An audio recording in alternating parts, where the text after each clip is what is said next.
Hi, it's Chris from the Mode Designs team, and today we're going to teach you how to properly lube and tune your stabilizers to take your keyboard from this to this.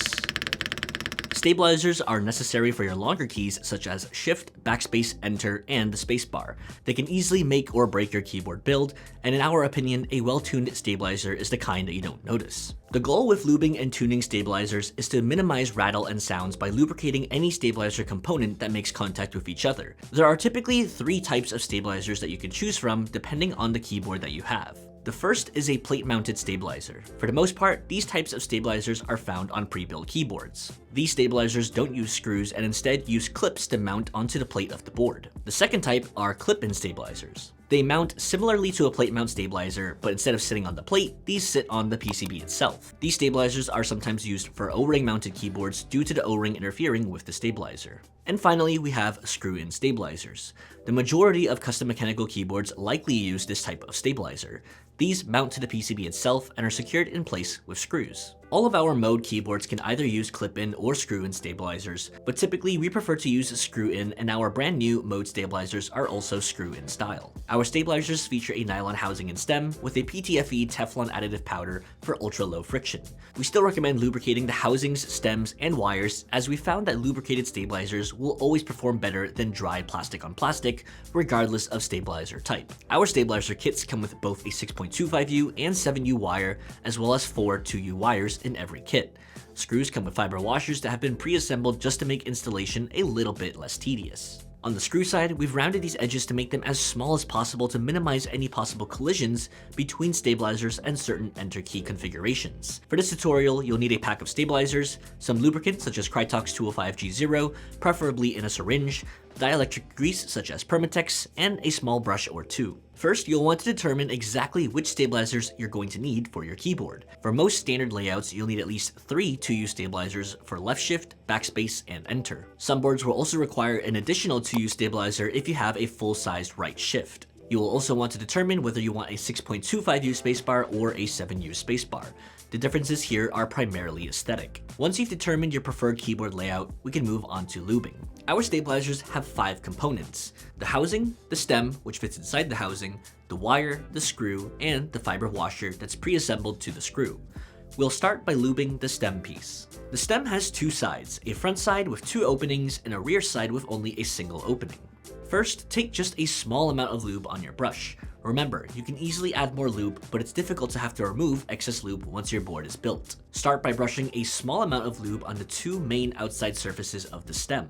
There should be a thin coating to see under harsh lighting conditions, but not so much that it's noticeable from afar. This is a good amount of lube for the stem. Repeat this process for all the stems. Next, grab a housing piece. The housing has 2 sides to it, a front side with a hook for the wire, and a rear side with a thread for the screw. Again, using just a small amount of lube on the brush, you'll want to thinly coat the inside walls of the housing for a total of 4 walls. The amount of lube here should be similar to the amount used on the outside surfaces of the stem. Repeat this process for all the housings. In step 3, we're going to insert the stems into the housings. First, you'll want to identify the front side of the stem, aka the side with 2 openings. This is the side that's going to face the same direction as the hook side of the stabilizer. You'll want to insert the stem from the bottom of the housing. The stem should freely move up and down. Repeat this process for all the housings and stems. Next, we're going to grease the stabilizer wires. For this step, instead of using the Krytox lubricant, we'll be using the Permatex dielectric grease, which is a little bit more viscous than the Krytox. Unscrew the grease and squeeze just a little bit so that you can see the grease near the surface of the tube. Grab one end of the stabilizer and dip it into the grease just until you get to the bend portion of the wire. Remove the wire from the grease. Grab a clean brush and remove the excess grease. Your wire should have a thick but not overwhelming amount of grease on it. It should look something like this. And before we do the other side of the wire, we're going to insert the greased side into our stabilizer housing and stem. If you look closely at the front side of one of our housing and stem assemblies, you can see the 2 openings. The goal here will be to insert the wire into the bottom opening and then snapping the wire into the hook of the housing. Hold one of the stabilizer housings and stems together. Make sure that the stem is flat with the bottom surface of the housing. Insert the greased wire end into the bottom opening of the stem.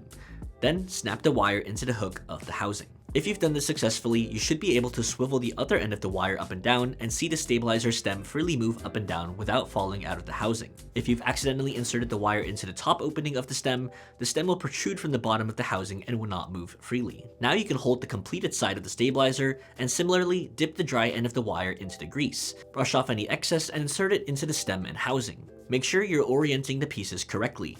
You don't want to end up with a stabilizer that looks like this. Repeat these steps for the remainder of the wire's housings and stems. Next, we're going to install the stabilizers onto the PCB. The orientation here is going to vary depending on the PCB that you have, but typically there will be 2 holes for the stabilizer, one larger hole and one smaller hole. You will want to orient each of your stabilizers to be installed so that the hook portion of the stabilizer is inserted into the larger of the 2 holes. On this mode TKL PCB, the left shift, backspace, spacebar, and right shift all have the larger hole facing the bottom of the PCB.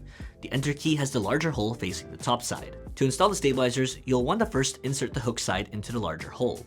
Looking at the PCB from the side, you should see the hook clip underneath the PCB itself. Then push in the other side of the stabilizer with the screw thread. Do the same on the other side of the stabilizer. Again, looking at it from the side, it should sit completely flat with the PCB.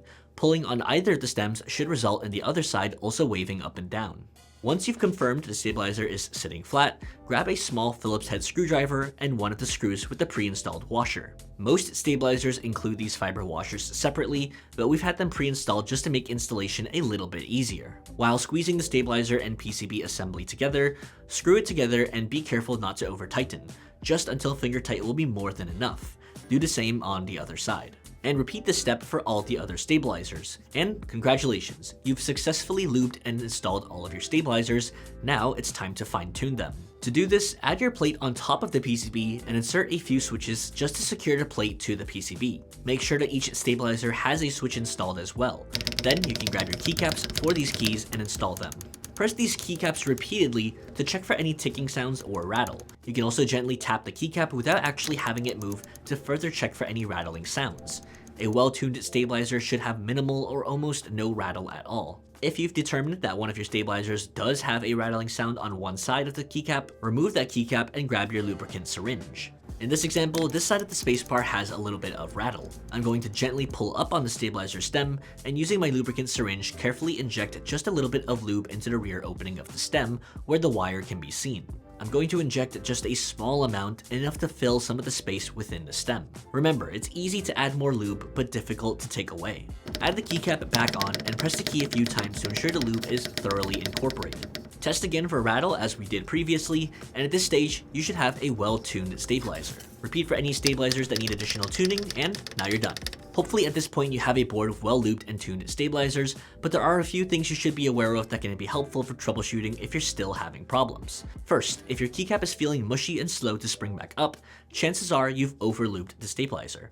In this case, you'll need to disassemble the stabilizer from the PCB and thoroughly clean each component and repeat the process. Another common problem that can result in ticking or rattle is a warped spacebar keycap. Some spacebars can come warped no matter how well tuned your stabilizer is, it will never be truly silent in this case. A good way to determine if your spacebar is warped is to place it on a very flat object. We typically like to use our phones for this purpose. Similarly, your stabilizer wire itself may not be completely flat. You can also test this using your phone.